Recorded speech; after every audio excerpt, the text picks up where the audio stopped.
لله حمدا كثيرا طيبا مباركا فيه. اللهم صل على سيدنا محمد النبي المليح صاحب المقام الأعلى واللسان الفصيح وعلى آله وصحبه وسلم تسليما. Tout d'abord, je tiens à vous remercier pour cette aimable invitation, pour cette initiative qui, j'espère, se répétera. Et je commence par le verset d'Allah tabaraka wa ta'ala en guise d'introduction. Ud'u ila sabili rabbika bil hikmati wal maw'izati al hasanati wajadilhum billati hi ahsan. Inna rabbaka huwa a'lamu biman dalla an sabilihi wa huwa a'lamu bil muhtadin. Le verset que je viens de prononcer, تكون مدخلة بالفرنسية لأن المقصود هو يكون الفهم يعني إن شاء الله بالنسبة للأخوة اللي كيتكلموا فرنسية ولا الأخوة اللي ما يتكلموش. Je disais donc, le verset avec lequel j'introduis le sujet est le suivant: appelle au chemin de ton Seigneur par la sagesse, la bonne exhortation, et discute avec eux de la manière la plus belle, la douceur. On a là les trois piliers de ce que je peux appeler le discours religieux. Et Sidna Muhammad sallallahu alayhi wa sallam, ar-Rahma al-Muhdat lil-Alamin, et le dernier messager, surnommé dans le Coran la miséricorde envoyée aux univers, qui est notre modèle, le modèle de tout un chacun, nous dit, dans ce que rapporte Al-Bukhari dans son authentique, yassiru wa la tu'assiru wa bashiru wa la tunaffiru. Rendez les choses faciles et ne créez pas de difficultés, et annoncez la bonne nouvelle et ne rebutez pas les gens, ne les faites pas fuir. Et enfin, dans ce que rapporte Muslim dans son authentique, rifq, la douceur, embellit toute chose, ou rend belle toute chose. Ma kana rifqu fi shay'in illa zanahu. On comprend par là qu'un discours, pour qu'il soit percutant, il doit obéir à un certain nombre de conditions qui découlent de ce qu'on appelle la sagesse. Et qu'on ne peut atteindre les cœurs, conquérir les cœurs, ou au moins faire comprendre à notre interlocuteur ce qu'on a à lui dire, passer le message, être l'ambassadeur digne du dernier messager. Il faut être dans cette douceur, puisque la créature de Dieu a été façonnée de sorte qu'elle puisse être attirée par la douceur et rebutée par l'agressivité ou l'agression. C'est très important. Pourquoi cette introduction? Parce que malheureusement, autour de nous, aujourd'hui, je ne vais pas jeter la pierre à qui que ce soit, il y a des discours haineux, des discours agressifs, des discours pessimistes, qui n'obéissent pas à ce que je viens de dire et qui ne représentent pas dignement Sidna Muhammad sallallahu alayhi wa sallam, qui était toujours dans l'optimisme, dans l'annonce de la bonne nouvelle. Et le premier élément donc, de ce que je voulais présenter comme message aujourd'hui, rassurez-vous, ça sera très bref parce que c'est vraiment le message qui est important. Rasa'il. Le premier message, c'est à tous les imams, à tous les encadrants, à tous celles et ceux qui travaillent dans ce qu'on appelle aujourd'hui le terrain, le waqi'a européen. On est dans un cas dans ce qu'on appelle dans le fiqh nazila, min nawazil fiqhiyya. Nazila, ça veut dire une chose nouvelle qui n'existait pas avant. Jamais auparavant, relisez l'histoire de l'islam, l'histoire depuis le début jusqu'à maintenant, jamais auparavant on a eu cette situation de citoyenneté ou du moins de résidence permanente des musulmans dans un pays non musulman. Citoyenneté, avec tout ce que ça implique comme droit et devoir. C'est une première. Nazila. Min nawazil fiqhiyya al-azima. c'est une chose nouvelle qui mérite quoi? Qui mérite ce qu'on appelle un ijtihad, un effort intellectuel de qui? Pas de n'importe qui. Des savants compétents pour bien déjà appréhender cette situation, lui donner sa légitimité, parce que beaucoup de frères et sœurs doutent de la légitimité de notre situation. C'est ça le problème. C'est le point de départ de la rupture entre nous et les jeunes. C'est ce premier point. C'est qu'on n'a pas accordé une attention particulière, quand je dis on, les savants, la communauté des savants, n'a pas accordé une importance particulière et surtout non idéologisée. C'est ça qui est important. Et apolitique de ce phénomène. Et donc beaucoup de jeunes n'arrivent pas encore à comprendre la légitimité de leur vie ou de leur citoyenneté. Ils refusent, même s'ils sont là aujourd'hui en France, par la force des choses, pour certains, ils refusent cette situation en considérant qu'elle est illégitime. Donc il faut d'abord travailler déjà dans ce qu'on appelle l'ijtihad, l'effort intellectuel des savants, à l'adresse de nos jeunes pour démystifier, faire comprendre et donner à cette situation sa légitimité. Quand je dis la légitimité, au niveau du fiqh, du droit musulman. Ça, c'est un premier point. Deuxième point, qui est lié au premier, si on a compris qu'on est légitime ici, puisque dans ce pays-là, on a toutes nos libertés, on est bien d'accord, on a nos mosquées, on a 2500 mosquées en France, hein, plus que dans certains pays dits musulmans. On a des savants, on est en sécurité par rapport à notre religion, à nos biens, à notre famille, à notre vie, à notre honneur, etc. Donc on est dans une situation bien meilleure que certains autres pays dits musulmans. Et en reconnaissance, donc il faut faire comprendre à nos jeunes qu'il y a une reconnaissance à avoir, une gratitude, shukr, conformément au hadith du prophète sallallahu alayhi wa sallam, celui qui n'est pas reconnaissant envers les autres n'est pas reconnaissant, ne sera pas reconnaissant envers Dieu. Parce que c'est Dieu qui t'a mis cette situation pour que tu puisses l'adorer convenablement. Donc il faudra le remercier à travers la reconnaissance à ceux qui ont été la cause de cette situation. De liberté, de confort. Je peux parler de confort. Les musulmans de France ici sont dans un confort. La preuve, vous êtes là. On est dans un confort pour lequel il faut remercier. Et comment remercier? C'est toute la question. Comment remercier? D'abord et avant tout, en étant le digne ambassadeur de Sidna Muhammad avec l'être et le paraître, avec le bon comportement, le sourire, et être un apport positif dans cette société-là.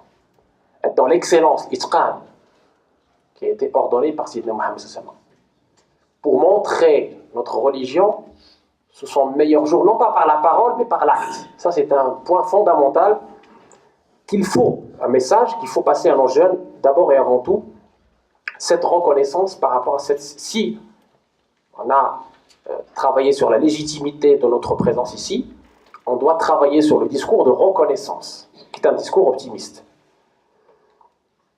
Ensuite, avant-dernier point, le contexte.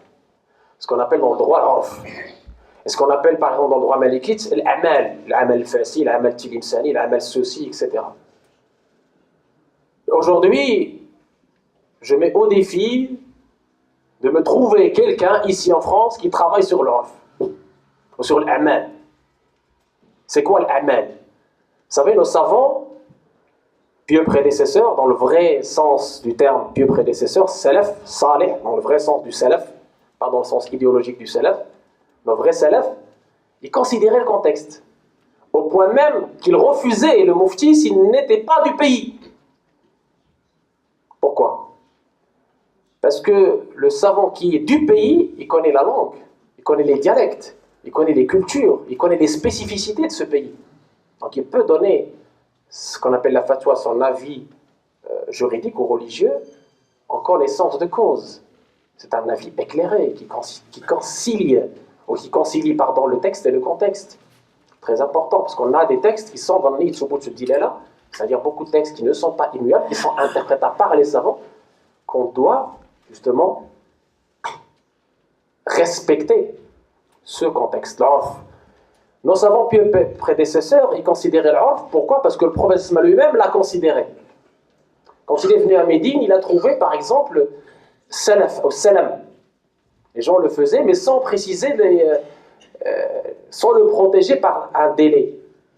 Il a dit Man kana muslifan ou musliman falyuslu fi waqtin ma'lum fi kilin ma'lum ila ajalin ma'lum. C'est un exemple. Il a encadré le orf par la législation. Il a simplement refusé l'araf, ce qui était dans la culture de l'époque, contraire aux finalités de la religion et à son sens et son essence. Tout le reste, il l'a accepté. Il l'a accepté parce qu'il fait partie de la vie des gens. On n'a pas à séparer les gens de leur culture, de leur contexte. Donc cette considération du contexte, l'orf, la coutume, les ça c'est les coutumes, est importante dans notre relation avec pas seulement le jeune, mais dans le pays où nous sommes. Il y a un certain nombre de cultures. Je donne un exemple très simple pour que je sois compris. Le vêtement. Le vêtement. La tenue vestimentaire. Est-ce que l'islam impose de s'habiller en djellaba ou une couleur particulière, ou s'habiller comme on s'habille dans tel pays, ou faire référence? Non. Ça fait pas partie ni des piliers, ni même des sunnas. La preuve, c'est quand le prophète il a été à Médine, il n'a pas demandé aux Médinois de changer leurs vêtements, de s'habiller comme les Mécois. Quand il a envoyé Mouad au Yémen, Mouad n'a pas demandé aux Yéménites, alors qu'ils s'habillaient différemment des Makki et des Madani, de changer leurs habits. Quand il a envoyé sa lettre au roi de Bahreïn, il ne lui a pas demandé de destituer ce qu'il a fait. Quand Amr al-As était en Égypte, pareil, il n'y a pas eu d'atteinte à la culture, au contexte. Bien au contraire, ce contexte, cette culture a été considérée, respectée, tant qu'elle ne contredisait pas le fondement, le fond et la finalité de la religion. Et c'est très important de la considérer. D'où, depuis près des heures, on réalisait ce qu'on appelle amal. Je ne vais pas tarder parce que on rentre dans les détails de ce qu'on appelle fiqh. L'amal, c'est des situations nouvelles dans certaines régions, dans certains pays, qui imposaient aux faqih, c'est-à-dire aux jurisconsultes, d'interpréter en considérant ce contexte dans le grand cadre de ce qu'on appelle les ijtihad. Pour aller très vite, ce contexte est ce que je peux résumer en fiqh al-waqi'. C'est-à-dire on ne peut pas, nous musulmans, rester dans nos grottes et dans nos mosquées en ignorant notre réalité, fiqh des réalités, qui est lié à ce qu'on appelle fiqh al-awlawiyat, le sens des priorités. Et le dernier point, le dernier message important qui est lié aux deux points que je viens d'évoquer, à savoir la conciliation du texte et du contexte, le discours qui doit être bâti construit en fonction du texte et du contexte, et en fonction des exigences de chacun de notre mission, qui est la mission d'ambassadeur, de représentant de notre religion. Eh bien, le troisième message, il se situe encore plus haut. C'est la création de ce que je peux appeler une instance apolitique, indépendante, crédible et audible, pour en finir avec l'ingérence extérieure. Je sais que ça va choquer beaucoup de gens, mais la vérité doit être dite. On a souffert de beaucoup d'ingérence extérieure. Aujourd'hui, cette ingérence prend d'autres formes, Facebook, Google, les chaînes télévisées, etc. Mais pourquoi ça prend cette autre forme? Parce que nous sommes absents. Soit absents parce que on ne connaît pas la langue, on ne connaît pas le contexte, soit absent parce qu'on se dit c'est trop dur, j'y vais pas. Aujourd'hui, on n'a pas le choix. Il faut être présent et donner la chance aux jeunes, aux cadres jeunes surtout, non pas pour exclure les Chibani, pas du tout. Pour travailler en cohérence et en cohésion avec nos aînés, pour ce but noble qui est appréhender le contexte, comprendre cette culture française, comprendre les exigences de cette culture française, comprendre nos limites, que ce soit au niveau de la religion ou au niveau de la loi, et travailler un discours poussé par cette instance. Cette instance, comme j'ai dit, apolitique, indépendante, qui doit élire les imams, comme cela se fait dans tous les pays souverains. Élire les imams, parce que la fonction d'imam, c'est pas juste quelqu'un qui va diriger les 5 prières quotidiennes. Ici en France, ça va au-delà, vous le savez tous. Ici, l'imam est consulté, prend son avis, il est dans une situation, je dirais, à la fois d'assistance sociale, de psy, il fait tout. Il est conseiller conjugal, voilà, vous le savez, on pratique tous dans nos mosquées cette fonction noble, cette responsabilité d'imam, et on sait qu'elle va au-delà du fait de diriger les prières. Le discours du vendredi, etc., on a déjà abordé le prêche du vendredi, la séance précédente. Et donc, effectivement, pas seulement former l'imam, mais élire les imams sur la base de critères purement scientifiques, et non pas d'affinité culturelle ou idéologique ou ethnique. Pour qu'on soit crédible auprès de nos jeunes, il en va de notre crédibilité. Sinon, on sera juste une instance parmi d'autres instances, une coquille vide parmi d'autres coquilles vides. On n'a pas besoin de faire de la politique avec nos jeunes. La religion et la politique ne l'ont jamais fait bon ménage. C'est un mélange toxique. Donc, je ne sais pas si j'ai été clair, mais une instance auquel nos jeunes feront confiance, qui va élire les imams, qui va établir la charte du bien vivre ensemble dans notre société plurielle, parce qu'on est une société plurielle. Cette instance-là doit être indépendante, apolitique, basée sur des critères scientifiques et représentant, et c'est ça le point le plus important, toutes les tendances et toutes les sensibilités de l'islam de France ou d'Europe. C'est très important. On ne doit pas avoir juste une marionnette ou un instrument parmi d'autres instruments. C'est un point qui est pour moi fondamental, qui nous permettra d'avancer, qui nous permettra de répondre aux questions légitimes de nos jeunes, au lieu que nos jeunes soient proies à ces gourous dans des caves et des garages, ou proies à l'endoctrinement, à l'embrigadement sur Internet. Nous devons les accueillir, nous devons répondre à leurs questions légitimes, et pour cela, croyez-moi, ils doivent vous faire confiance. Pour qu'ils nous fassent confiance, il faut qu'on soit à la hauteur. Et donc, j'ai terminé. J'espère que le message est clair. La conclusion pour moi, c'est être conforme à cette parole prophétique que j'ai citée au début. Yassiru, wala tu'assiru, bashiru, wala tunaffiru. Rendez les choses faciles et ne les rendez pas difficiles. Annoncez la bonne nouvelle et ne rebutez pas les gens, ne les faites pas fuir, car il en va de notre responsabilité. Allah subhanahu wa ta'ala nous a donné cette responsabilité sur cette terre non musulmane. Il nous jugera, il nous questionnera demain. On ne pourra pas mentir sur cette mission, cette noble mission. Qu'est-ce qu'on en a fait?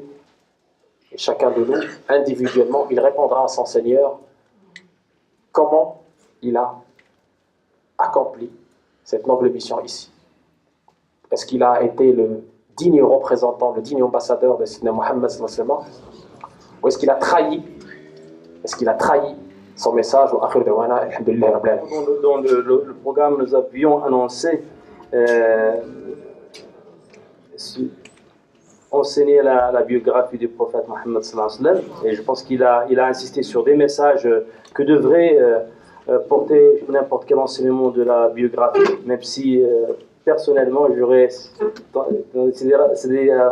Tariq Abou Nour, il a fait beaucoup de cours et il a écrit sur la biographie du prophète Mohammed sallallahu alayhi wa sallam. Ça aurait été effectivement intéressant aussi de donner quelques éléments à travers la tradition du prophète. Donc on a pour 5 ou 6 minutes quelques éléments à travers l'enseignement de la biographie du prophète Mohammed sallallahu alayhi wa sallam. Comment on pourrait tirer des messages qui vont aller vers ce que vous venez de préciser, d'important, au lieu de se verser vers l'histoire des batailles et des conflits.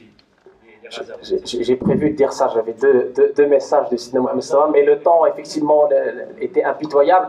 Alors Sidna Mohammed sallallahu alayhi wa sallam, dans sa douceur, Allah tabaraka wa ta'ala a dit de lui فَبِمَا رَحْمَةٍ مِّنَ اللَّهِ لِنْتَ لَهُمْ وَلَوْ كُنْتَ فَضًّا غَلِيظَ الْقَلْبِ لَانفَضُّوا مِنْ حَوْلِكَ. Ce n'est que par une grâce d'Allah que tu te montreras doux envers eux. Si tu étais un rustre au cœur dur, ils se seraient éloignés loin de toi. Sidna Mohammed sallallahu alayhi wa sallam, j'aimerais juste citer 2 histoires, parce que les histoires sont nombreuses. Mais avant de citer ces 2 histoires, si on voit ce que les Anglais disent, la global picture de la sira, la biographie de Sidna Mohammed sallallahu alayhi wa sallam, une vision globale de sa sira. On a fait une étude scientifique sur la sira, la biographie de Sidna Mohammed sallallahu alayhi wa sallam. On a constaté que les expéditions étaient de l'ordre de 5% dans sa sira.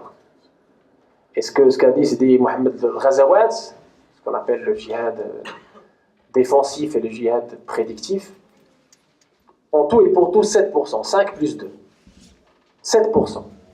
Où est passé 93% de sa sira? 93% de sa biographie, elle est passée où? Elle est enseignée par qui? C'est ça le comble. C'est que nous-mêmes, quand j'ai parlé tout à l'heure de trahir le message, c'est ça aussi. Qu'est-ce qu'on enseigne dans ce contexte? Pourquoi on n'enseigne pas ces 93% de la vie du prophète sallallahu à la Mecque et à Médine, où effectivement, Watiqat al-Madina, par exemple, hein, la charte de Médine, son comportement avec les juifs et les chrétiens et les polythéistes, ses valeurs de beauté, du pardon, de magnanimité, etc. Pourquoi tout cela est occulté? Pourquoi on le cache? Est-ce que c'est par ignorance? Ou est-ce que parce qu'on a été formaté par les idéologies de la haine et de l'exclusion, pour ne montrer qu'un visage, qui est un visage contextuel? Rappelez-vous du contexte de la Surah 9, Surah Tawbah Bara'a, des aveux. Elle était dans un contexte bien particulier. Il faut enseigner ça à nos jeunes. On ne peut pas extrapoler des versets que je peux appeler colériques, qui ont été révélés dans un contexte bien particulier. On ne peut pas les extrapoler et attaquer des gens avec qui on est en paix, des gens qui nous accueillent, des gens, des innocents finalement. Les 2 exemples que sur lesquels je voulais attirer l'attention, c'est le prophète sallallahu alayhi wa sallam, une fois à Médine, il était avec Sidna Omar ibn al-Khattab et quelqu'un qui s'appelle Zayd ibn Sana'a est venu lui tirer l'habit de façon très dure, jusqu'à avoir des traces. Il y avait avec lui Sidna Omar hausse le ton envers ce juif qui s'appelle Zayd ibn Sana'a, et lui dit: mais pourquoi tu lui tires l'habit? Et ce Zayd ibn Sana'a, il hausse le ton contre le prophète, il lui dit: oh, vous les Banu Abdul Muttalib, vous altermoyez vos dettes, vous ne payez pas vos dettes, donne-moi ma dette, ô Mohammed. Et le prophète s'adresse à lui avec la douceur, avec le sourire, comme il avait l'habitude de faire. Il lui dit: oh, un tel, il reste pour l'échéance de ta dette, il lui reste encore 3 jours. Mais si tu veux, je te paye de suite. Allahu Akbar.